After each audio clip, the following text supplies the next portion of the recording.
Bien-aimés frères et sœurs, dans le nom puissant de notre Seigneur Sauveur Jésus-Christ, bonjour et bon après-midi. Amen. Bonjour. Je voulais attendre que vous me saluiez, mais vous ne voulez pas me saluer. Bonjour. Bonjour.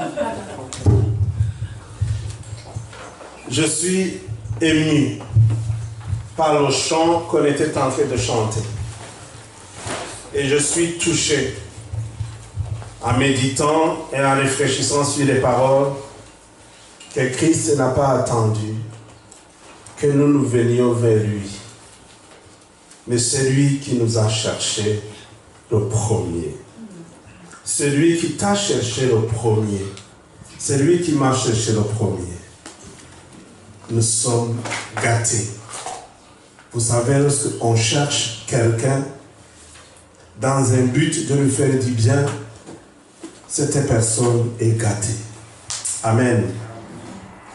Avant que je puisse parler de ce que le Seigneur a mis dans mon cœur, je voulais vraiment souhaiter la bienvenue à tous, à chacun et chacune qui nous visite cet après-midi.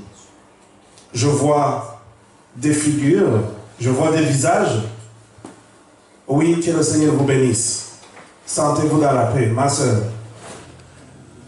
Tu peux nous saluer, s'il vous plaît? Lève-toi, salue-nous. Oui. Je m'appelle Patricia. Oui. C'est la deuxième fois que je viens ici. Oui. Sois béni. Effectivement, j'étais en train de me dire, mais dernièrement, tu étais assis ici? Non, dernièrement, j'étais là. C'était là-bas? J'étais convenu avec une sœur que Solange soit choisie, nommée, établie. Mais c'est à toi de répondre à l'amour qu'il présente à toute l'humanité. C'est ce que nous avons chanté. Mais tu es venu à nous et tu as revêtu notre humanité. Amen. Quelle grâce. Alors, les vrais salmans sont choisis, nommés ou établis.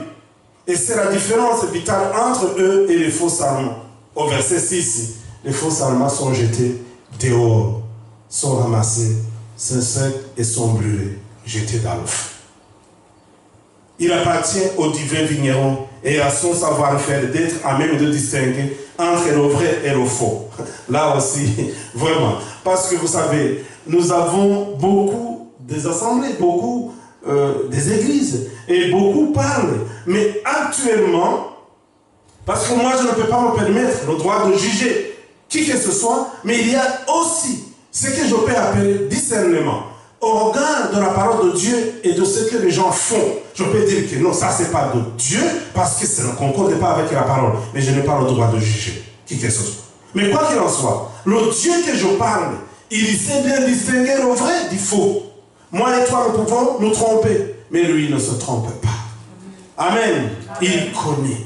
Et il y a aussi quelque chose qu'il a mis en nous. Il y a le Saint-Esprit qui est en nous. Cette voix douce qui est en nous. Et la Bible nous parle dans l'épître de Jean, au chapitre 3, je crois, verset 19 à 20, que lorsque ton cœur ne te condamne pas, parce qu'il y a cette conscience dans laquelle il ne te condamne pas, tu as de la paix, tu as du calme. Et puis, c'est vrai, tu te sens que tu es connecté en Dieu. Mais lorsque tu es seul dans la vraie méditation, cette fois même du cœur te parle, te dit, non, non, ici ça ne va pas, ici ça ne va pas. Doucement, ça ne va pas beaucoup, doucement. Mais lorsque tu es avec les autres, comme cette voix peut-être est en train de parler doucement, tu peux même l'ignorer. Tu peux l'ignorer.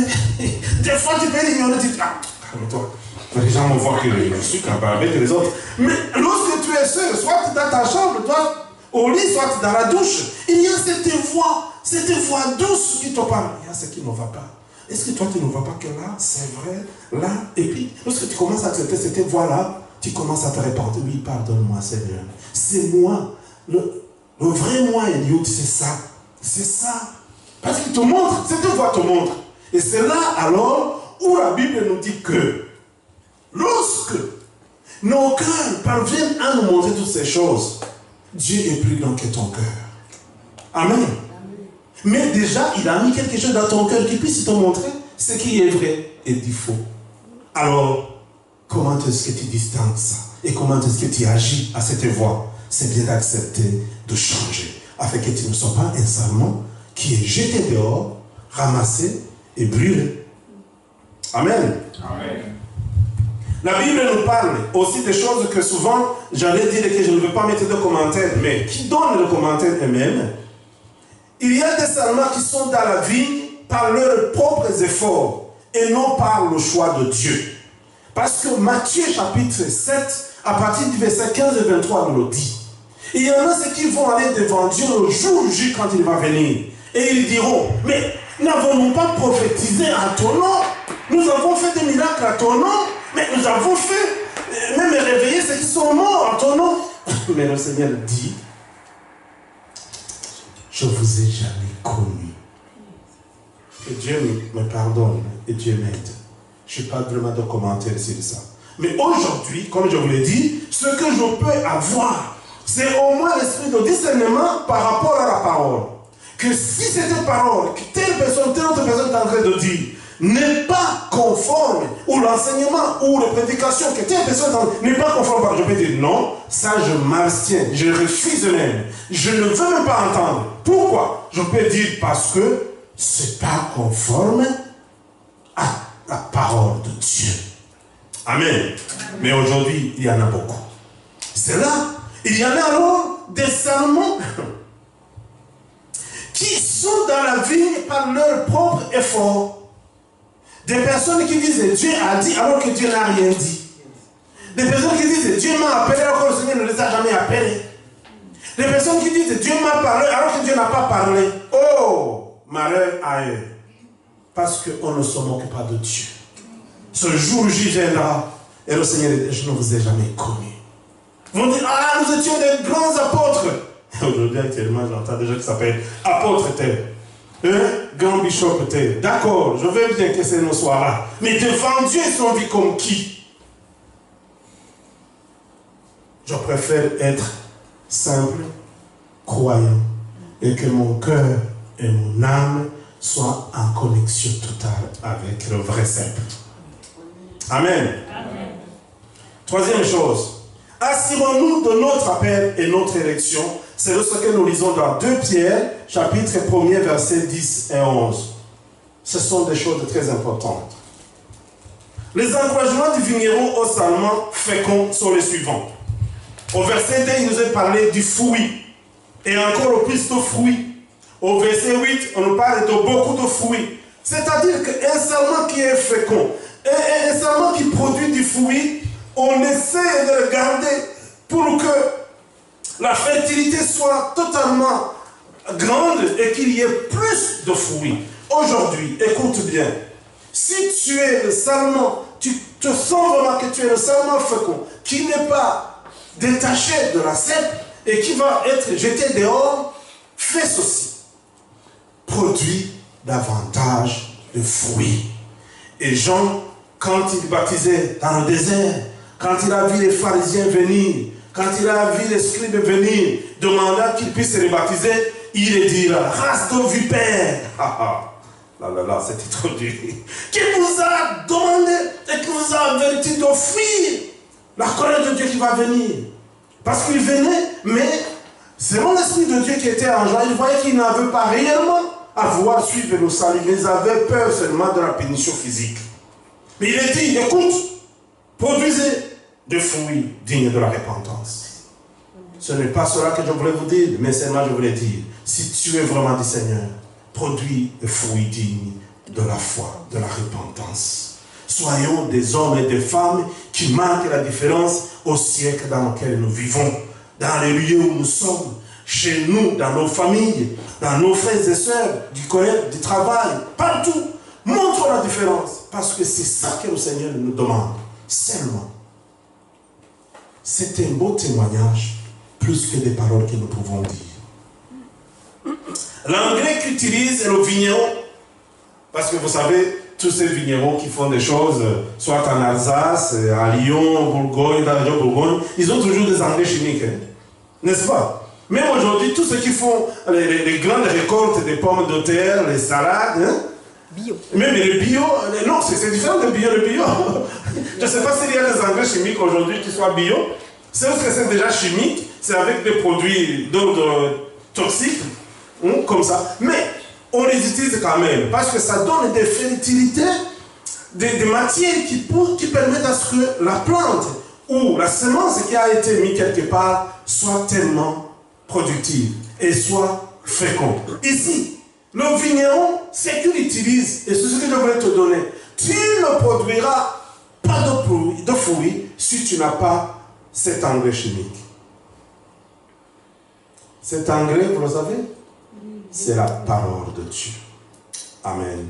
C'est sur la parole que tu pourras produire le fruit. Si tu ne lis pas la parole, si tu ne médites pas la parole, si tu n'entends pas la parole, tu ne pourras jamais produire de fruits. Dieu lui-même parlera à Josué.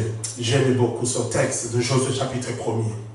Dieu lui dira quelque chose. Lorsque Moïse était mort, Dieu appelle Josué lui disant, Josué, c'est toi qui vas continuer maintenant le chemin avec mon peuple jusqu'au pays de promesse en Canaan. Mais prends courage.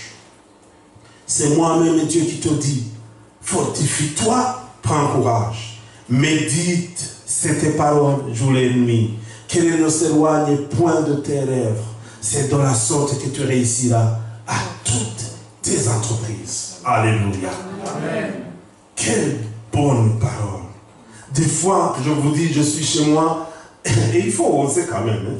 Il faut oser penser, faire des projets d'entreprise et réussir. Mais après, je dis, tiens, on pourra bien oser faire tout, mais si tu n'es pas sur la parole, tu échoueras au milieu de la route. Mais si c'est la parole de Dieu, c'est là où je dis, Seigneur, ce que nous avons commencé, nous l'avons commencé dans le nom de Jésus et sur la parole qui est la tienne.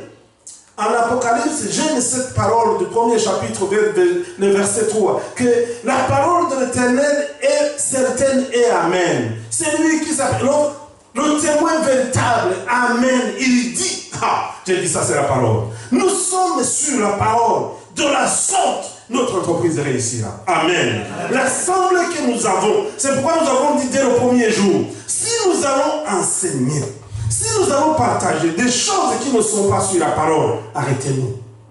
S'il vous plaît. Et n'ayez pas la honte de nous dire, non, arrête. Soyez comme l'église primitive. Il veillait très bien à ce que les apôtres enseignaient, qui s'étaient conformes à la parole. Je vais vite pour terminer.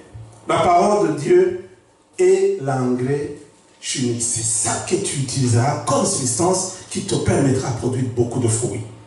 Toute l'habileté du vigneron est requise pour émonder, purger. Vous savez, souvent lorsqu'on est en train de mettre des produits sur le vigneron, tout ça, on doit purger. Il y a comment on appelle? On doit aspirer donc sur les planches, sur les vignes, pour que certaines bestioles, on va traiter, pour que certaines bestioles ne restent pas pour abîmer les récoltes. Il en est de même. La parole de Dieu te permettra de purger, de voir, de comprendre, de trouver le vrai et le faux, de voir ce qui est péché et semblable au péché, afin que ça ne te corrompe pas. Parce que toi, tu es appelé à être saint, parfait, comme ton Père l'est. Amen. Ces trois verbes, alors, décrivent bien les incisions profondes et douloureuses dont le vigneron sait la nécessité pour que chaque sarment soit fécond. Il y a émondé, purgé, traité. Amen. Amen. Alors, il y a cette règle sur laquelle je vais finir, cette règle dictée par le vigneron pour que les sarments soient en santé. Et prêtez bien l'oreille. Cette règle. D'abord, ils doivent demeurer, c'est-à-dire rester, habiter, fixer et vivre accrochés au cep. Voilà la première règle. Pour que le sarment soit en bonne santé, voilà les règles dictées par le vigneron, Dieu d'amour, le Dieu de grâce, celui qui t'a créé, celui qui t'a appelé, celui qui m'a appelé. Il demande ceci. Demeure, reste, sois fixé, habite et vis accroché à Jésus, le vrai cep. Comment pouvons-nous vivre alors sainement sur le cep? Le cep, nous avons dit que c'est Jésus. En nous estimant à notre propre valeur. Je voulais lire le verset 4. Le verset 4. Le verset 4 va nous dire ceci. Demeurez en moi et je demeurerai en vous. Comme le sarment ne peut de lui-même porter du fruit s'il ne demeure attaché au cep. Ainsi, vous ne le pouvez pas non plus si vous ne demeurez pas en moi. Nous devons, si nous voulons vraiment rester en bonne santé en tant que des sarments sur le vrai cep, nous estimer à notre propre valeur. Tu ne perds rien sans Jésus-Christ. Je ne perds rien. C'est pourquoi nous sommes appelés à comprendre ce que nous sommes par rapport à lui. Et ce que nous pouvons par rapport à lui. Paul lui-même dira, je peux tout par, c'est lui qui me fortifie. Nous sommes plus que vainqueurs par celui qui nous a sauvés. Nous sommes plus que vainqueurs. Nous sommes plus que vainqueurs par celui qui nous a sauvés. Nous sommes plus que vainqueurs. Il n'y a rien en nous qui puisse plaire au vigneron.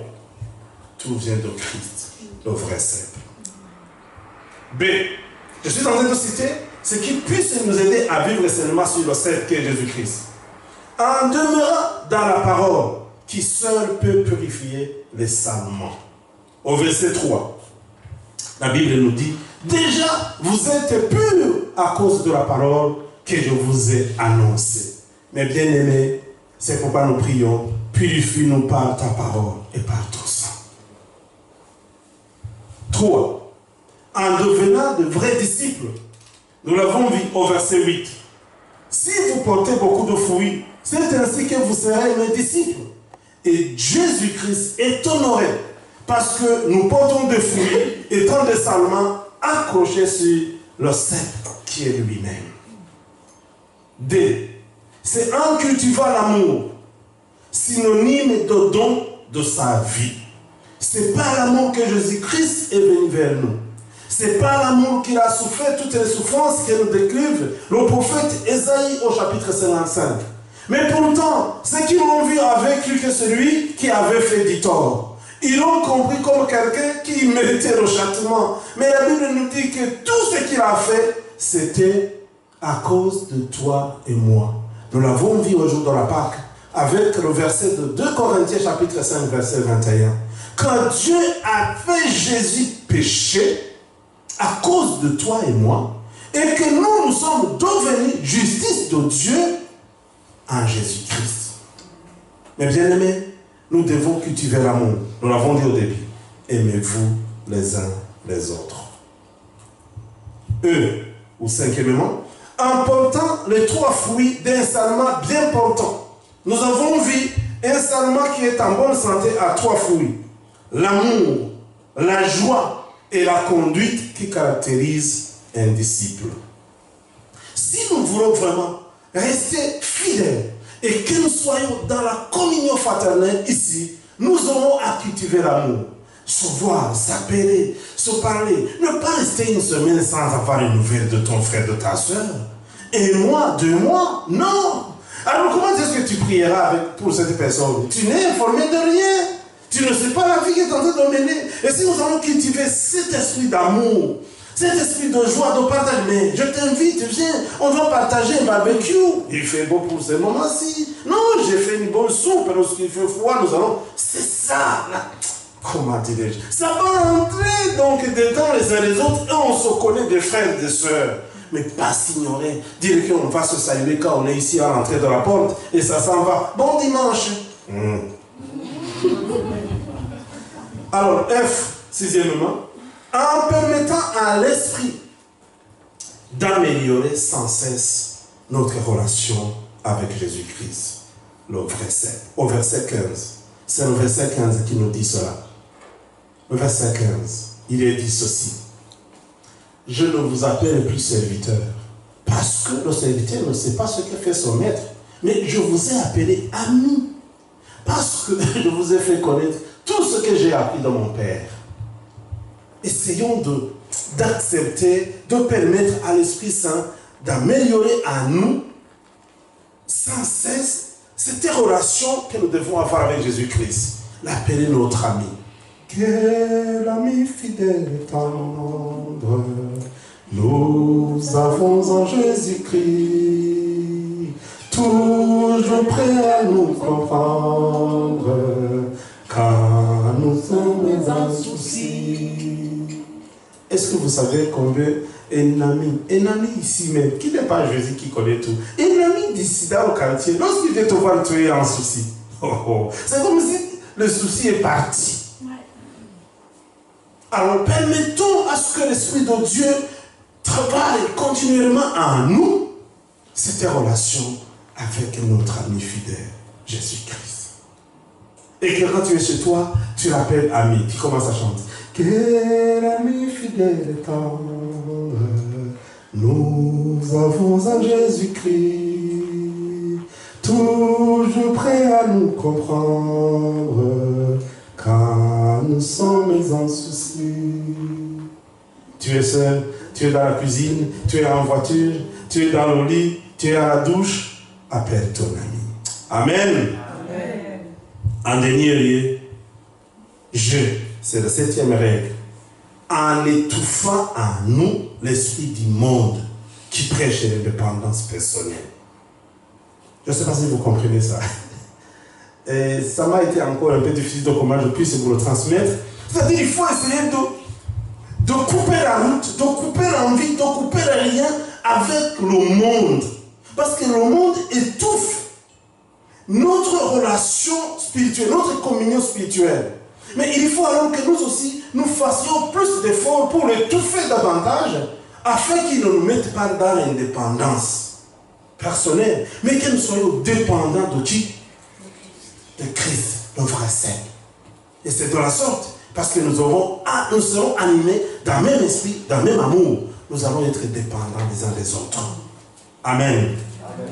Chaque psalme doit être relié à Jésus-Christ et servir l'autre. Vous avez compris? Chaque psalme doit être relié au vrai cep. Mais lorsque le psalme est relié au vrai cep, il va servir l'autre psalme. Moi et toi, nous sommes des psalmes.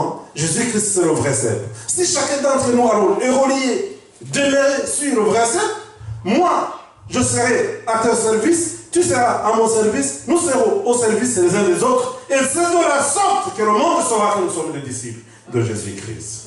Que le Seigneur vous aide et que le Seigneur vous bénisse. Que le Seigneur vous donne plus vraiment d'attention à comprendre son message. Ça m'a été tellement profond à moi-même. Je crois que l'Esprit de Dieu va faire comprendre ce que je n'ai pas pu vous dire. Mais moi, ça m'a travaillé. Et je voulais demander à partir de ce jour que le Seigneur me travaille davantage et que je sois attaché au vrai Saint. Amen. Amen. Je vais vous inviter à nous mettre debout. Nous allons prier la parole. Nous allons prier nous tous. Tu sais ce qui peut te bloquer, ce qui peut être un obstacle pour toi, mais nous allons prier tous à ce que vraiment le Seigneur nous aide à être attachés à lui et rester donc de vrais saints. C'est de la sorte que nous serons produire des fruits dignes de la repentance. Seigneur notre Dieu, notre Père, je te bénis, je te rends grâce que tu es le vrai Saint, Jésus. C'est toi qui nous as aimés le premier, qui nous a appelés à te suivre. Merci parce que tu nous as donné cette grâce de te connaître comme Seigneur et Sauveur. Nous voulons confesser encore cet après-midi que tu es le Seigneur dans nos vies. Et nous voulons être dans cet sautant d'onction de ta parole pour encore se confier en toi en tant que des salmons. Nous ne voulons pas être des salmons qui ne produisent pas de fruits. Parce que nous avons vu que le soin qui est réservé à ces salmons qui ne produisent pas, c'est d'être coupé, d'être jeté dehors, d'être ramassé et brûlé dans le feu. Seigneur, ce n'est pas notre souci. Notre espoir suprême, nous l'avons chanté, c'est te ressembler, Seigneur. Et on ne peut en aucun cas te ressembler sans être attaché à toi, attaché à tes valeurs, ta parole, ton amour, ta joie, ton esprit, c'est ton pardon que nous devons aussi donner aux autres. Notre Dieu, notre Père, touche chacun individuellement. Bénis tes paroles, qu'elles puissent entrer non seulement dans nos oreilles, mais qu'elles trouvent la place dans nos cœurs et que nous marchions sur notre parole. Nous et le visage dans mes yeux. Patricie, Mélanie, soyez les nôtres. Amen. Amen. Nous avons aussi la sœur Amélie, et elle continue à venir. Soyez la bienvenue, mais nous ne manquons pas de la dire, soyez la nôtre. Mais j'ai la joie aussi d'accueillir notre sœur Michel. Ça fait quelques jours de dimanche, elle n'était pas avec nous. Soyez bénis, ma sœur. Et trouvez l'occasion toujours d'être avec nous. Parce que le Seigneur a un plan magnifique. Amen. Nous ne sommes pas le premier à l'avoir cherché. C'est lui qui nous a cherché le premier. Amen. Alors, à vous tous, les frères et sœurs, soyez les bienvenus cet après-midi. C'est la fin. Soyez bénis. Merci pour le temps que tu disposes en France et tu es toujours avec nous. Que le Seigneur te bénisse, mais aussi marche avec tes projets. Amen. Amen. Nous allons partager la parole de Dieu que le Seigneur m'a donnée dans dans l'évangile selon Jean, au chapitre 15, premier verset jusqu'à 17. Je crois que nous pouvons lire dans nos Bibles, souligne, mais comme ça s'affiche devant nous, c'est aussi une grâce. Voilà, avec la technologie, nous pouvons nous tous regarder. Amen. Je ne veux pas alors ouvrir ici, parce que c'est encore une occasion que nous puissions lire là. Et toi aussi, et les jeunes, et les enfants, merci de suivre, parce que cette parole est pour vous aussi, comme on vit qu'elle a dit. La Bible nous dit, je suis le vrai cep, et mon Père est le vigneron. Tout Salomon qui est à moi et qui ne porte pas de fruits, il le retranche. Ailleurs, il est dit, il le coupe. Et tout Salomon qui porte du fruit, il les monte afin qu'il porte encore plus de fruits. À la place de il les monte, ailleurs, c'est il taille. Déjà, vous êtes purs à cause de la parole que je vous ai annoncée. Demeurez en moi et je demeurerai en vous. Comme le Salomon ne peut de lui-même porter du fruit, s'il ne demeure attaché au cep, ainsi, vous ne le pouvez pas non plus si vous ne demeurez en moi. Continuez. Je suis le cep, vous êtes les Salomon. Celui qui demeure en moi et en qui je demeure porte beaucoup de fruits, car sans moi, vous ne pouvez rien faire. Si quelqu'un ne demeure pas en moi, il est jeté dehors, comme le Salomon, et il y sèche. Puis, on le ramasse, on le jette au feu, et il brûle. Si vous demeurez en moi, et que mes paroles demeurent en vous, demandez ce que vous voudrez, et cela vous sera accordé.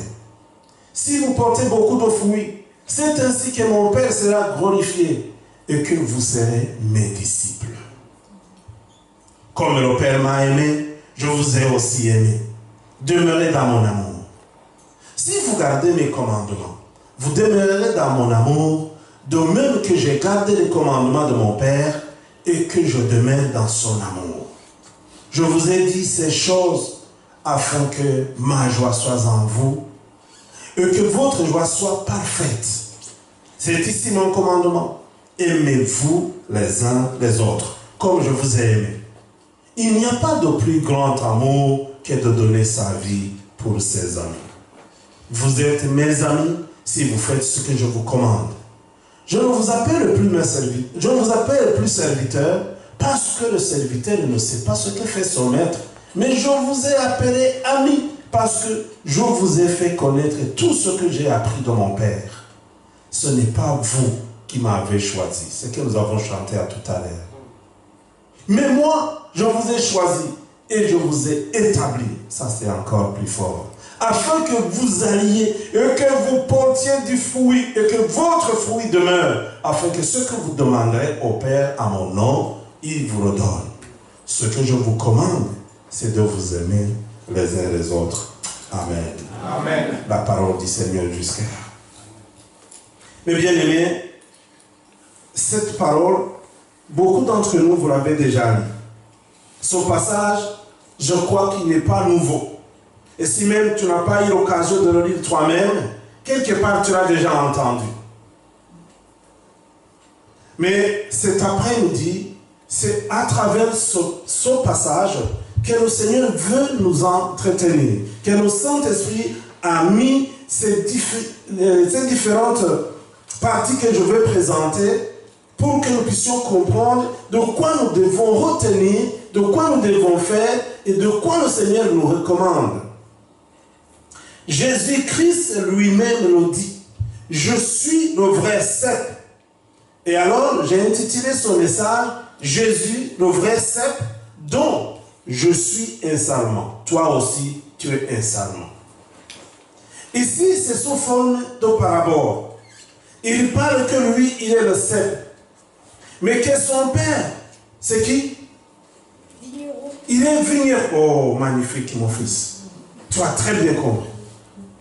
C'est lui qui est en train de nous répondre. Dieu, c'est le vigneron. Jésus-Christ, c'est le cep. Et nous sommes des sarments. Alors, il y a ici une des premières choses que nous devons voir. Si nous pouvons, vous allez lire peut-être à la maison, mais il pourra le mettre, Psaume 80, au partir du verset 8 jusqu'à 20, nous avons là un texte dans l'Ancien Testament qui parle quelque part de la déception initiale du vigneron, la déception de Dieu par rapport au peuple d'Israël. Et dans ce passage de Psaume 80, versets 8 à 20, il y avait cette unique et merveilleuse vigne que Dieu lui-même avait plantée. Mais cette vigne n'a pas donné satisfaction parce qu'il manquait les soins.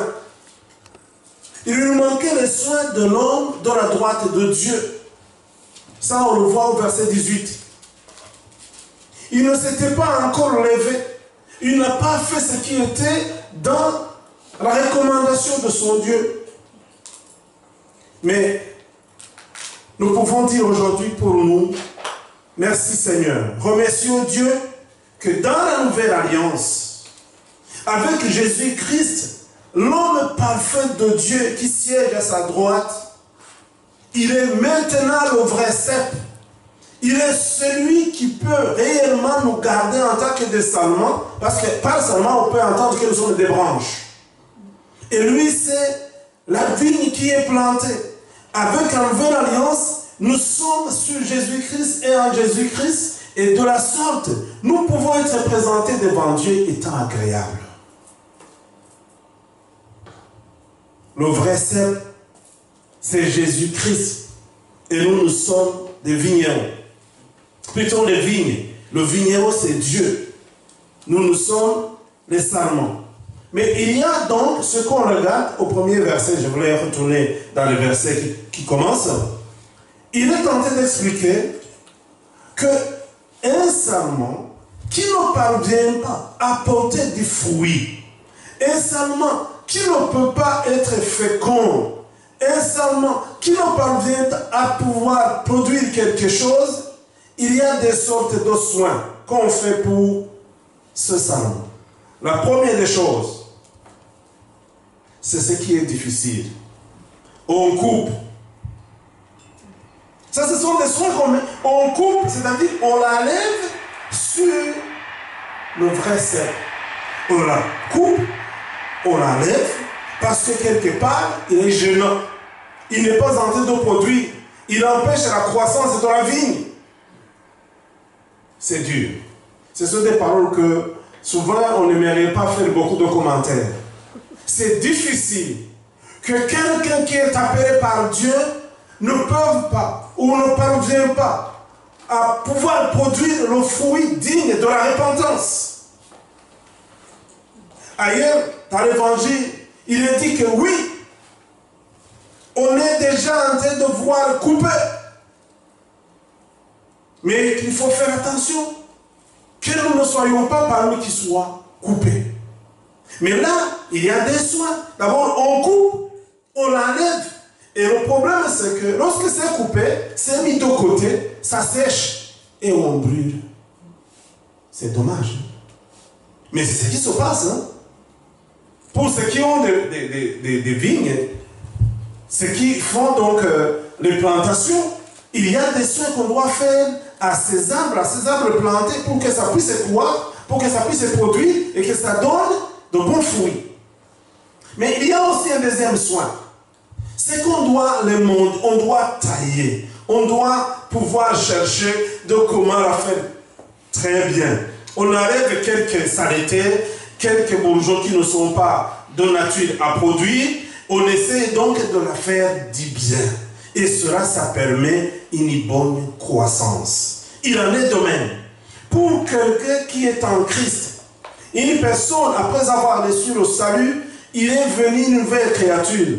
En Jésus-Christ, au fur et à mesure que tu restes dans la parole, que tu médites la parole de Dieu, que tu vois dans la réunion de prière, que tu te sanctifies. Nous sommes d'ailleurs dans l'étude de la sanctification, dans les réunions de prière le mardi ces derniers temps. C'est de la sorte que tu es en train d'être émondé. Les anciennes choses, le caractère, la nervosité, la méchanceté, les paroles de manque de prudence, les regards, les mépris, ça commence à tomber. Ça tombe et Dieu est en train de t'émonder. Et par après, les gens vont s'étonner, te rencontrer, tu vas, ah, ce n'est plus la personne que je connais. Je n'entends plus de langage en lui ou en elle. Ce n'est pas la personne qu'on avait tendance à voir très énervé, agité pour quelque chose qui soit banal. Mais qu'est-ce qui s'est-il passé? Ah, tu es sur le vrai cep. On est en train de tailler. On a essayé d'embellir et de pouvoir enlever tout ce qui peut être des saletés. Et là, le Seigneur est honoré. Au verset 8, nous avons vu au verset 8 que... Tu peux faire montre? Oui. Au verset 8, non, c'est pas trop. Si vous portez beaucoup de fruits, c'est ainsi que mon Père sera glorifié et que vous serez mes disciples. Dieu est honoré lorsque nous portons des fruits. Mais pas ici, je vais revenir sur les fruits. Dernièrement, lorsque nous étions encore à la maison, nous avons reçu un enseignement sur porter du fruit, même les mardis. Le fruit d'amour, le fruit de joie, mais il y a aussi ce que la parole de Dieu nous parle dans l'épître d'Éphésiens, de Galates plutôt, l'épître de Paul aux Galates, lorsqu'on nous parle au chapitre 5, verset 22, le fruit de l'Esprit Saint. Ça, c'est encore un peu différent de ceci. Parce que ici, c'est dans un sens de pouvoir avoir un caractère qui ressemble davantage à celui de Christ. Alors que dans l'épître de Galates, c'est pour nous montrer ce que nous pouvons recevoir lorsque le Saint-Esprit est en nous. Alors, en produisant du fruit, ce n'est pas aussi limité à dire qu'il faut amener d'autres au Seigneur. Non, ici c'est dans le fruit de l'amour, de la joie, comme il est dit, je vous ai parlé de ces choses afin que ma joie soit grande et que la vôtre soit parfaite. Amen. Alors, il y a encore deux choses. Deux choses que je veux parler, c'est sur demeurer. Il nous est parlé dans ce chapitre de demeurer à partir du verset 5. À partir du verset 5. Je suis le vrai cep, vous êtes les sarments. Celui qui demeure en moi et en qui je demeure porte beaucoup de fruits. Car sans moi, vous ne pouvez rien faire. Si quelqu'un demeure en moi, il est jeté. Si quelqu'un ne demeure en moi, ne demeure pas en moi, il est jeté dehors comme le sarment et il sèche. Puis on le ramasse et on le jette au feu. Qu'est-ce que c'est demeurer en Jésus-Christ? Demeurer dans la parole de Dieu. Qu'est-ce que cela veut dire? Qu'est-ce que cela t'amène à comprendre? D'abord, demeurer en Christ signifie croire qu'il est le Fils de Dieu. C'est ce que la Bible nous parle dans l'épître de Jean, au chapitre 4, verset 15. D'abord, celui qui est en Jésus-Christ croit d'abord qu'il est Fils de Dieu, qu'il est mort et ressuscité et qu'il est vivant.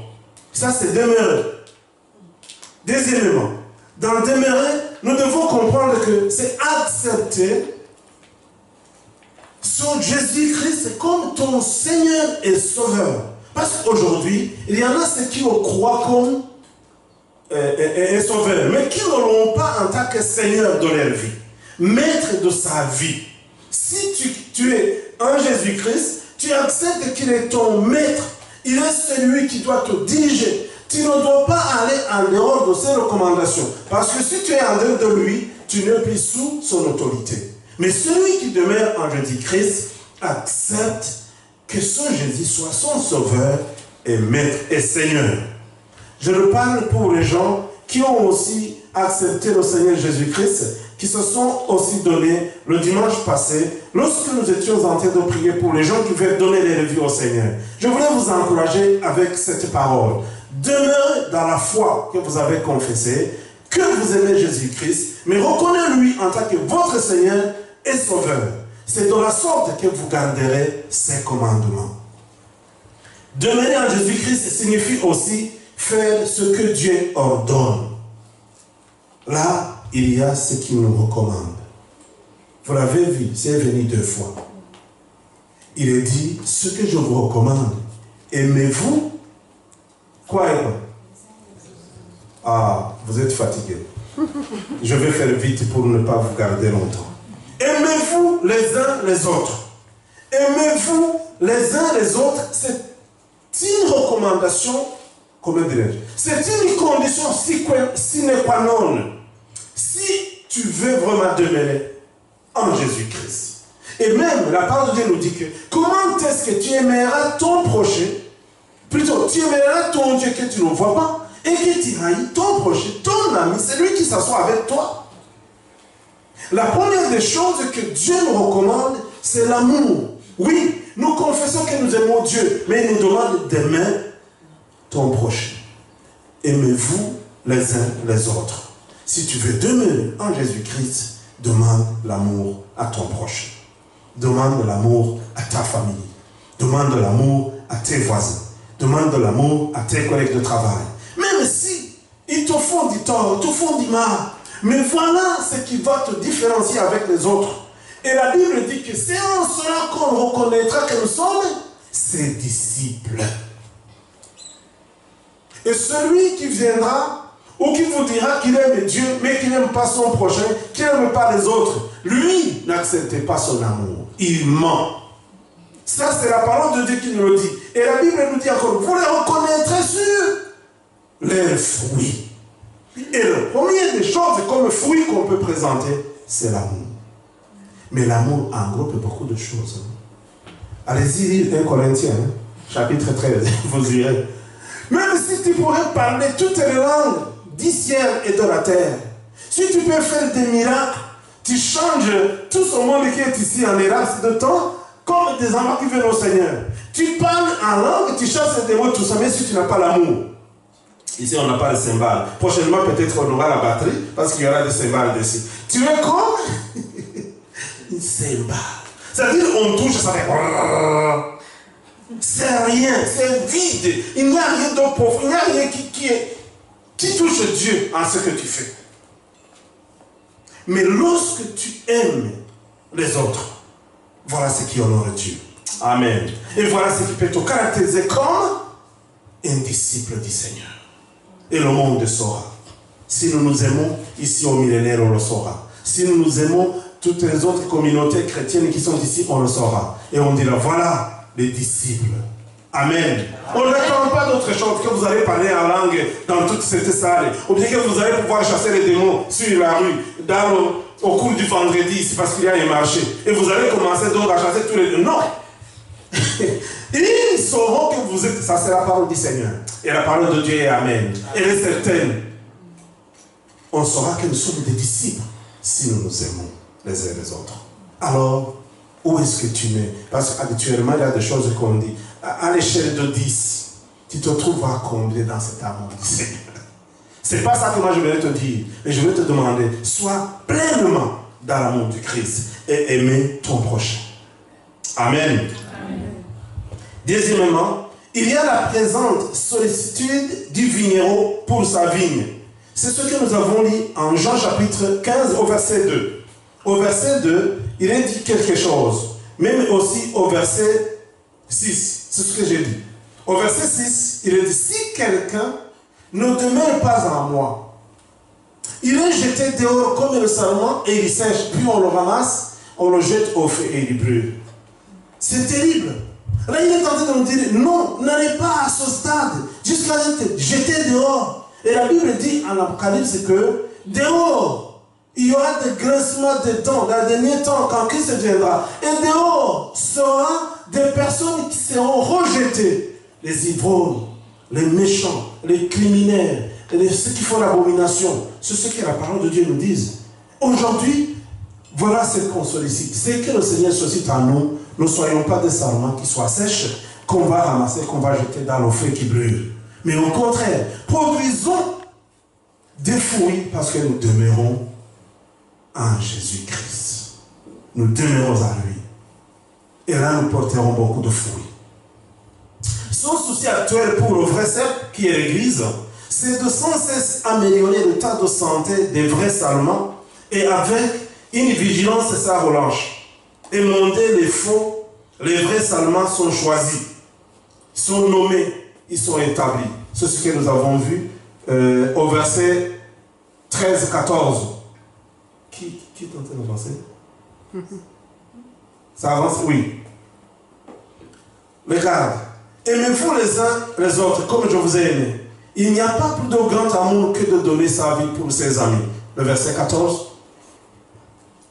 Il est dit, vous êtes mes amis si vous faites ce que je vous commande. Je ne vous appelle plus serviteur parce que le serviteur ne sait pas ce que fait son maître. Mais je vous ai appelé ami parce que je vous ai fait connaître tout ce que j'ai appris de mon Père. Ce n'est pas vous qui m'avez choisi, mais moi, je vous ai choisi et je vous ai établi. C'est-à-dire, lorsque nous avons été choisis, là il y a la plupart des fois des incompréhensions dans ce terme, choisi, élu et établi. Écoute mes bien-aimés, il y a deux choses qui doivent être bien comprises. La première des choses est celle-ci. Dieu appelle tout le monde à lui. Parce que la Bible déclare, avec ce verset que j'appellerai universel, Jean chapitre 3 verset 16. Dieu a tant aimé le monde qu'il a donné son Fils Jésus-Christ, son Fils unique, afin que dans quiconque, il n'y a pas de discrimination, il n'y a pas de ségrégation, il n'y a pas de séparation comme beaucoup de personnes le disent, qu'il y en a ceux qui sont appelés et d'autres ne sont pas appelés. Non, c'est quiconque répond à l'amour de Dieu, à cet amour qu'il a manifesté en donnant son Fils Jésus-Christ. Cette personne qui répond, qui dit oui, je viens, la personne est choisie, la personne est élue. Et alors, tu entres dans ce que Dieu a préparé. Selon ce que nous lisons, Éphésiens chapitre 2 au verset 10. Nous avons été créés en Jésus-Christ. Et Dieu a préparé d'avance des bonnes choses que nous devons accomplir. Dans son cas, comme tu as répondu à l'amour de Christ, tu es venu, tu as été choisi et élu, tu entres alors dans tout ce qu'il a préparé pour ses enfants. Amen. Amen. Et là, tu es établi. Tu es établi dans ce royaume et tu commences alors à vivre tout ce que le Seigneur a préparé pour ceux qui répondent à son amour. Voilà, vous avez été choisis. C'est ce que je disais ici, que les vrais sarments sont choisis, sont nommés, parce que la Bible nous dit que nos noms sont connus, sont enregistrés dans le livre de vie. Il connaît ton nom. Alléluia. Il connaît quand il dort, quand il t'assoit, quand il te réveille, quand il soit choisi, nommé, établi. Mais c'est à toi de répondre à l'amour qu'il présente à toute l'humanité. C'est ce que nous avons chanté. Mais tu es venu à nous et tu as revêtu notre humanité. Amen. Quelle grâce. Alors, les vrais sarments sont choisis, nommés ou établis. Et c'est la différence vitale entre eux et les faux sarments. Au verset 6, les faux sarments sont jetés dehors, sont ramassés, sont secs et sont brûlés, jetés dans le feu. Il appartient au divin vigneron et à son savoir-faire d'être à même de distinguer entre le vrai et le faux. Là aussi, vraiment. Parce que vous savez, nous avons beaucoup des assemblées, beaucoup des églises, et beaucoup parlent. Mais actuellement, parce que moi je ne peux pas me permettre le droit de juger qui que ce soit, mais il y a aussi ce que je peux appeler discernement. au regard de la parole de Dieu et de ce que les gens font, je peux dire que non, ça c'est pas de Dieu, parce que ça ne concorde pas avec la parole. Mais je n'ai pas le droit de juger qui que ce soit. Mais quoi qu'il en soit, le Dieu que je parle, il sait bien distinguer le vrai du faux. Moi et toi, nous pouvons nous tromper, mais lui ne se trompe pas. Amen. Il connaît. Et il y a aussi quelque chose qu'il a mis en nous. Il y a le Saint-Esprit qui est en nous. Cette voix douce qui est en nous. Et la Bible nous parle dans l'épître de Jean, au chapitre 3, je crois, verset 19 à 20, que lorsque ton cœur ne te condamne pas, parce qu'il y a cette conscience dans laquelle qui ne te condamne pas, tu as de la paix, tu as du calme. Et puis, c'est vrai, tu te sens que tu es connecté en Dieu. Mais lorsque tu es seul dans la vraie méditation, cette voix même dit qu'elle te parle, te dit non, non, ici ça ne va pas, ici ça ne va pas. Doucement, ça ne va pas beaucoup, doucement. Mais lorsque tu es avec les autres, comme cette voix peut-être est en train de parler doucement, tu peux même l'ignorer. Tu peux l'ignorer. Des fois tu peux l'ignorer, tu dis, ah, calme-toi. Les gens vont voir que je suis capable avec les autres. Mais lorsque tu es seul, soit dans ta chambre, toi, au lit, soit dans la douche, il y a cette voix douce qui te parle. Il y a ce qui ne va pas. Est-ce que toi, tu ne vois pas que là, c'est vrai, là, et puis, lorsque tu commences à traiter cette voix-là, tu commences à te répondre, oui, pardonne-moi, Seigneur. C'est moi. Le vrai moi, Eliud, c'est ça. C'est ça.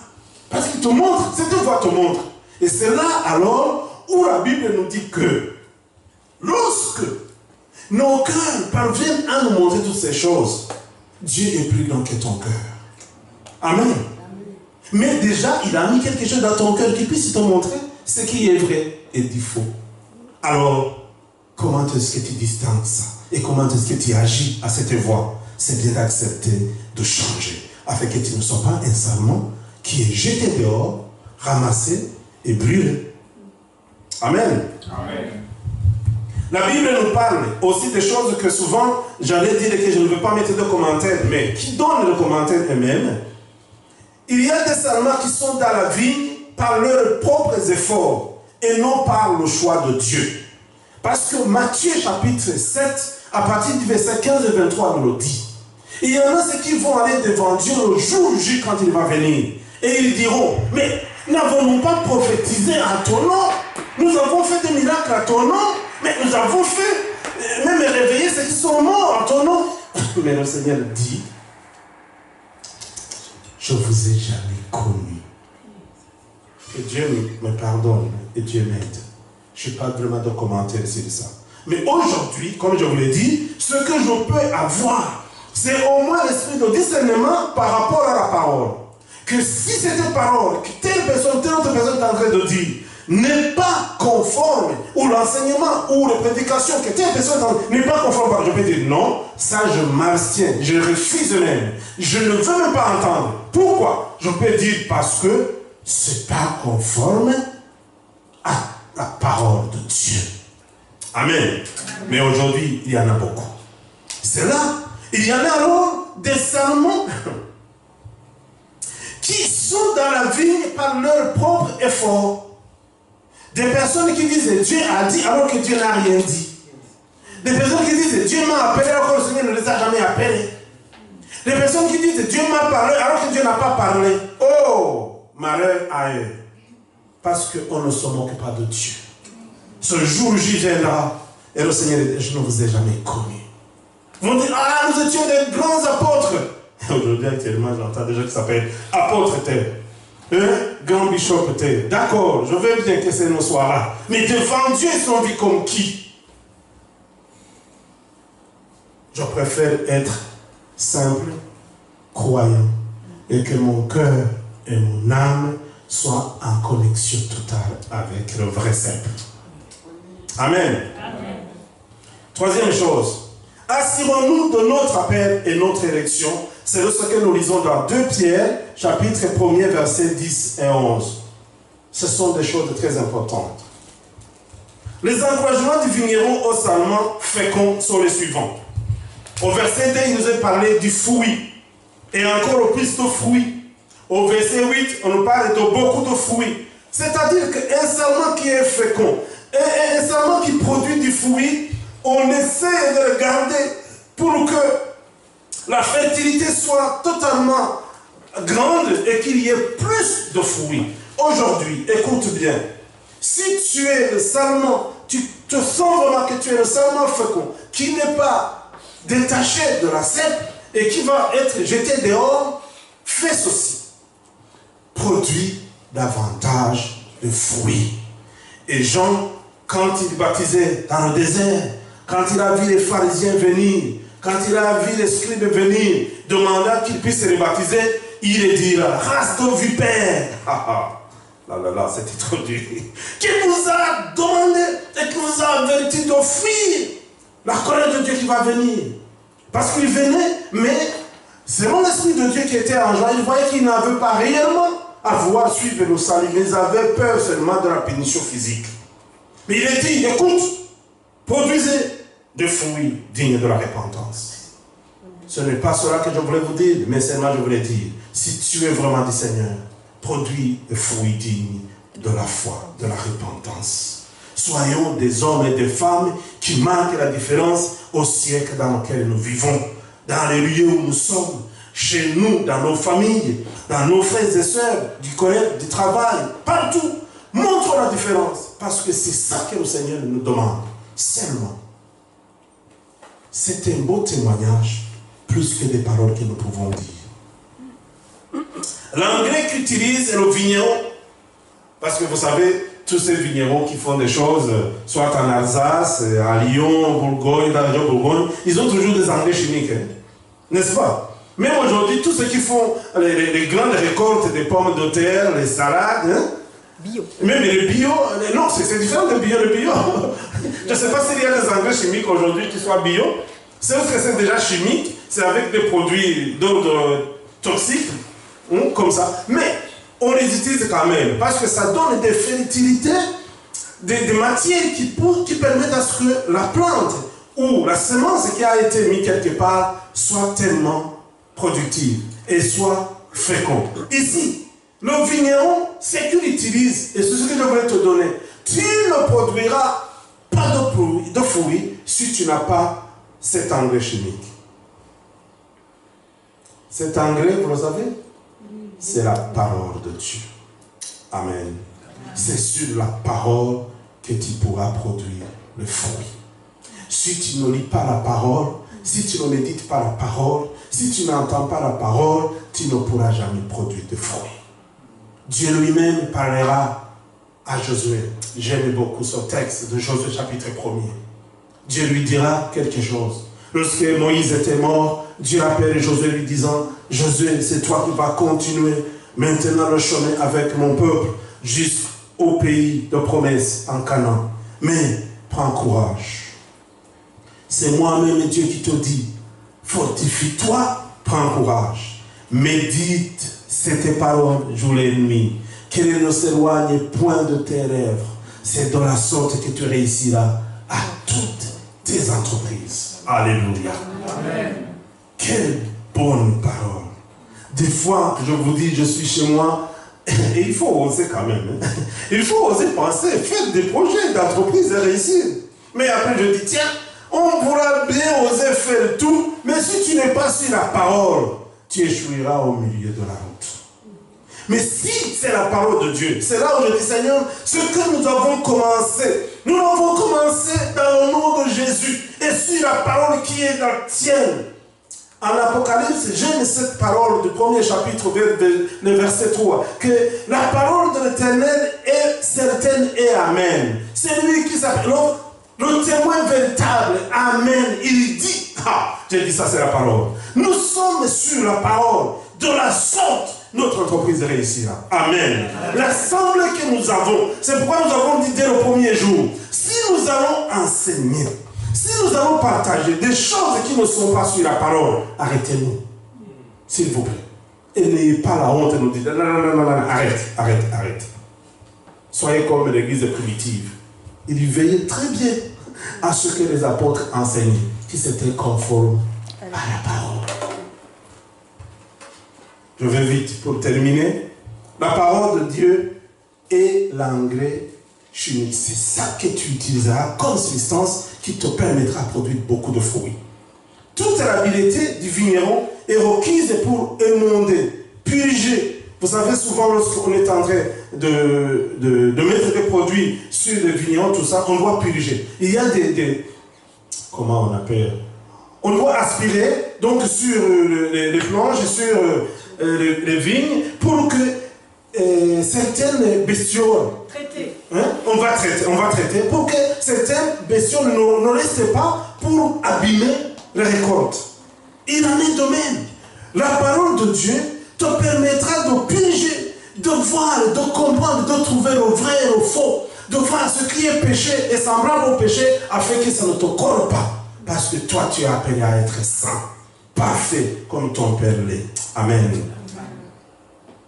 Ces trois verbes, alors, décrivent bien les incisions profondes et douloureuses dont le vigneron sait la nécessité pour que chaque sarment soit fécond. Il y a émondé, purgé, traité. Amen. Amen. Alors, il y a 7 règles sur lesquelles je vais finir. 7 règles dictées par le vigneron pour que les sarments soient en santé. Et prêtez bien l'oreille. 7 règles. D'abord, ils doivent demeurer, c'est-à-dire rester, habiter, fixer et vivre accrochés au cep. Voilà la première règle. Pour que le sarment soit en bonne santé, voilà les règles dictées par le vigneron, Dieu d'amour, le Dieu de grâce, celui qui t'a créé, celui qui t'a appelé, celui qui m'a appelé. Il demande ceci. Demeure, reste, sois fixé, habite et vis accroché à Jésus, le vrai cep. Comment pouvons-nous vivre alors sainement sur le cep? Le cep, nous avons dit que c'est Jésus. En nous estimant à notre propre valeur. Je voulais lire le verset 4. Le verset 4. Le verset 4 va nous dire ceci. Demeurez en moi et je demeurerai en vous. Comme le sarment ne peut de lui-même porter du fruit s'il ne demeure attaché au cep. Ainsi, vous ne le pouvez pas non plus si vous ne demeurez pas en moi.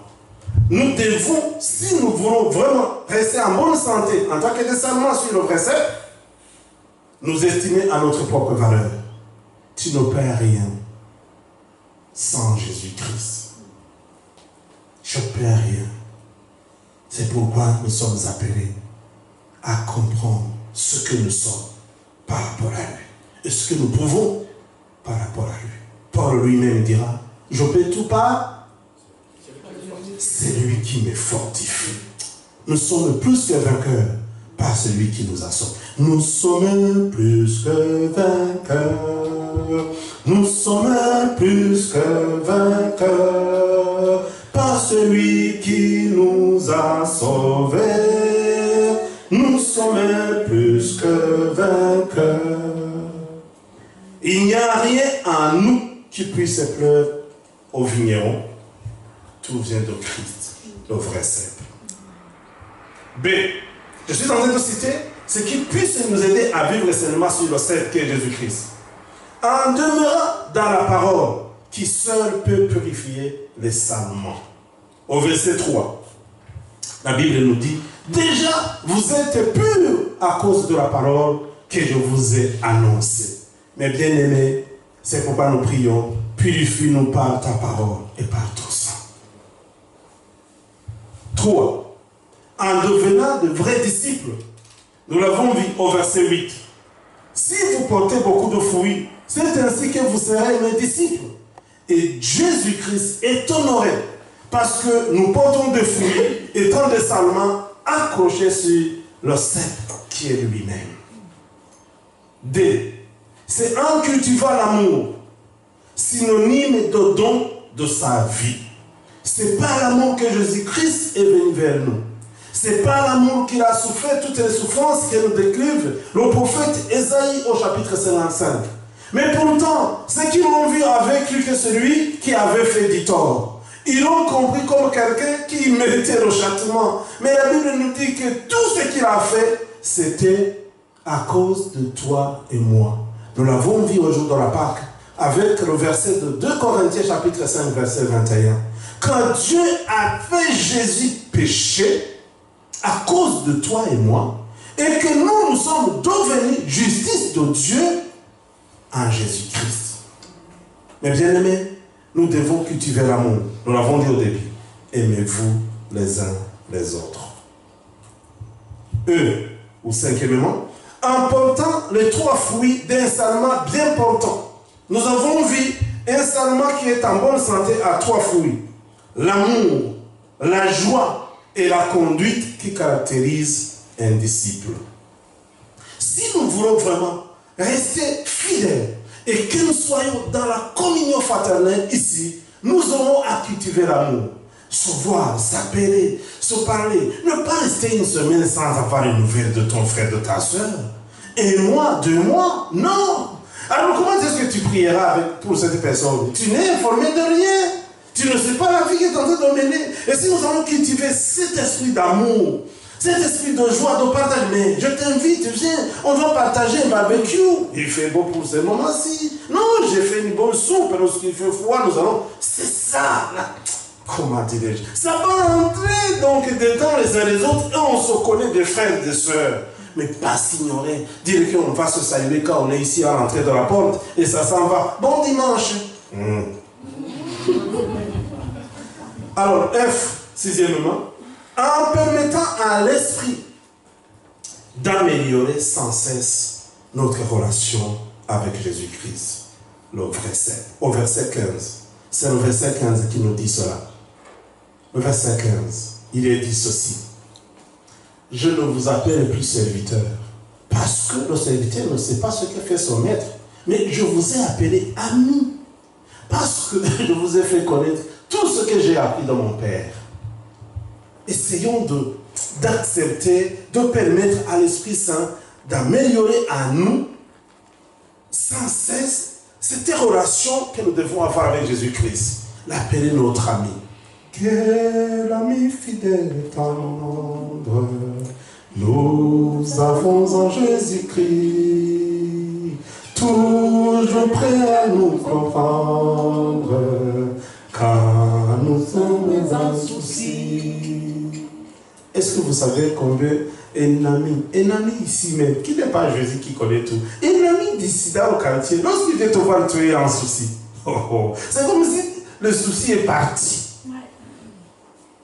Alors permettons à ce que l'Esprit de Dieu travaille continuellement en nous cette relation avec notre ami fidèle, Jésus-Christ. Et que quand tu es chez toi, tu l'appelles ami. Tu commences à chanter. Quel ami fidèle et tendre nous avons en Jésus-Christ, toujours prêt à nous comprendre, car nous sommes en souci. Tu es seul, tu es dans la cuisine, tu es en voiture, tu es dans le lit, tu es à la douche, appelle ton ami. Amen. Amen. En dernier lieu, c'est la 7e règle, en étouffant en nous l'esprit du monde qui prêche l'indépendance personnelle. Je ne sais pas si vous comprenez ça. Et ça m'a été encore un peu difficile de comment je puisse vous le transmettre. C'est-à-dire qu'il faut essayer de couper la route, de couper l'envie, de couper le lien avec le monde. Parce que le monde étouffe notre relation spirituelle, notre communion spirituelle. Mais il faut alors que nous aussi, nous fassions plus d'efforts pour l'étouffer davantage, afin qu'il ne nous mette pas dans l'indépendance personnelle, mais que nous soyons dépendants de qui? De Christ, le vrai Saint. Et c'est de la sorte, parce que nous serons animés dans le même esprit, dans le même amour. Nous allons être dépendants les uns des autres. Amen. Amen. Chaque sarment doit être relié à Jésus-Christ et servir l'autre. Vous avez compris? Chaque sarment doit être relié au vrai cep. Mais lorsque le sarment est relié au vrai cep, il va servir l'autre sarment. Moi et toi, nous sommes des sarments. Jésus-Christ, c'est le vrai cep. Si chacun d'entre nous alors est relié, demeure sur le vrai cep, Moi, je serai à ton service, tu seras à mon service, nous serons au service les uns des autres. Et c'est de la sorte que le monde saura que nous sommes les disciples de Jésus-Christ. Que le Seigneur vous aide et que le Seigneur vous bénisse. Que le Seigneur vous donne plus vraiment d'attention à comprendre son message. Ça m'a été tellement profond à moi-même. Je crois que l'Esprit de Dieu va faire comprendre ce que je n'ai pas pu vous dire. Mais moi, ça m'a travaillé. Et je voulais demander à partir de ce jour que le Seigneur me travaille davantage et que je sois attaché au vrai cep. Amen. Amen. Je vais vous inviter à nous mettre debout. Nous allons prier la parole. Nous allons prier nous tous. Tu sais ce qui peut te bloquer, ce qui peut être un obstacle pour toi, mais nous allons prier tous à ce que vraiment le Seigneur nous aide à être attachés à lui et rester donc de vrais cèpes. C'est de la sorte que nous serons produire des fruits dignes de la repentance. Seigneur notre Dieu, notre Père, je te bénis, je te rends grâce que tu es le vrai cep, Jésus. C'est toi qui nous as aimés le premier, qui nous a appelés à te suivre. Merci parce que tu nous as donné cette grâce de te connaître comme Seigneur et Sauveur. Nous voulons confesser encore cet après-midi que tu es le Seigneur dans nos vies. Et nous voulons être dans cet temps d'onction de ta parole pour encore se confier en toi en tant que des salmons. Nous ne voulons pas être des salmons qui ne produisent pas de fruits. Parce que nous avons vu que le soin qui est réservé à ces salmons qui ne produisent pas, c'est d'être coupé, d'être jeté dehors, d'être ramassé et brûlé dans le feu. Seigneur, ce n'est pas notre souci. Notre espoir suprême, nous l'avons chanté, c'est te ressembler, Seigneur. Et on ne peut en aucun cas te ressembler sans être attaché à toi, attaché à tes valeurs, ta parole, ton amour, ta joie, ton esprit, c'est ton pardon que nous devons aussi donner aux autres. Notre Dieu, notre Père, touche chacun individuellement. Bénis tes paroles, qu'elles puissent entrer non seulement dans nos oreilles, mais qu'elles trouvent la place dans nos cœurs et que nous marchions sur notre parole.